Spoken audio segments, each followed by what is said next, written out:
Guys, welcome back to my channel. और आज मैं आपके साथ एक बहुत ही इंटरेस्टिंग और रियल स्टोरी शेयर करना चाहती हूँ सिंचैन के बारे में। आप लोगों ने सिंचैन कार्टून तो ज़रूर देखा होगा, शायद ही ऐसा कोई होगा जिसने कार्टून वो नहीं देखा होगा। और आपको पता ही है ये सिंचैन कितना फ़नी और कितना अच्छा लगता है। जब हम इसकी कार्टून देखते हैं तो हमें कितना अच्छा लगता है, चाहे हमारा मूड कितना भी ऑफ हो, सिंचैन देखने के बाद ठीक हो जाता है। लेकिन सिंचैन की आज एक ऐसी स्टोरी मैं आपको बताने वाली हूँ जो कि बहुत ही सैड है और साथ ही साथ रियल भी है। आपको कार्टून में दिखाया गया होगा कि मिसाई जो थी यानी मित्सी, उसे शॉपिंग करने का कितना ज़्यादा शौक़ था। और उस टाइम सिंचैन और हिमावारी बहुत छोटे थे और वो दोनों भाई बहन थे, आपको तो ये पता ही होगा। तो एक बार मिसाई उन दोनों को लेकर शॉपिंग के लिए गई और वो शॉपिंग करने के लिए जाने लगी और उसने सिंचैन को बोला कि अपनी छोटी बहन हिमावारी का ख्याल रखना। और आपको तो पता ही है, जब मिसाई शॉपिंग के लिए चली जाती है तो उसे किसी भी चीज़ का होश नहीं रहता है। तो फिर उसके जाते ही सिंचैन थोड़ी देर खड़ा हुआ, उसके बाद वो बोर होने लगा। तो फिर उसने वो अपनी बहन को लिया और टॉय सेक्शन में चला गया और टॉय सेक्शन में जाती उसने टॉयज़ वगैरह देखने लगे। आपको पता ही होगा, कार्टून में कई बार आपने देखा होगा कि उसे टॉयज़ कितना पसंद है, वो कुछ ना कुछ खेलता ही रहता है।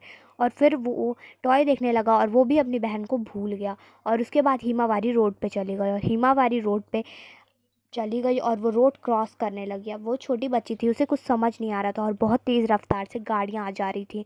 और फिर जब सिंचैन ने टॉयज़ देख लिए तो उसे फिर अचानक से अपनी बहन का याद आया कि अरे हिमावारी तो यहीं थी, फिर कहाँ चली गई।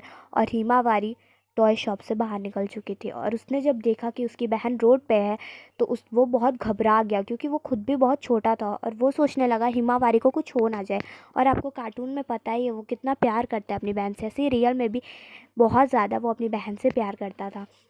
और वो उसे बचाने के लिए रोड की तरफ भागा, लेकिन वो भी तो छोटा बच्चा था। और अचानक से एक बहुत ही रफ्तार में एक ट्रक आया और उन दोनों को ठोक दिया। उसके बाद ऑन द स्पॉट उन दोनों की वहीं पर डेथ हो गई।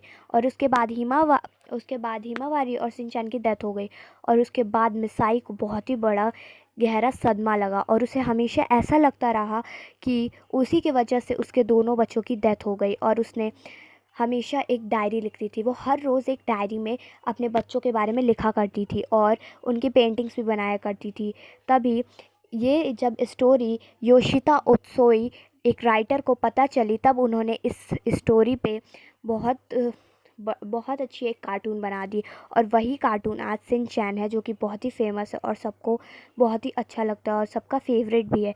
लेकिन सिंचैन की ये स्टोरी बहुत ही सैड है। Thank you for watching. और अगर आपको ये स्टोरी अच्छी लगी तो मेरे वीडियो को लाइक करिए और मेरे चैनल को सब्सक्राइब। Thank you.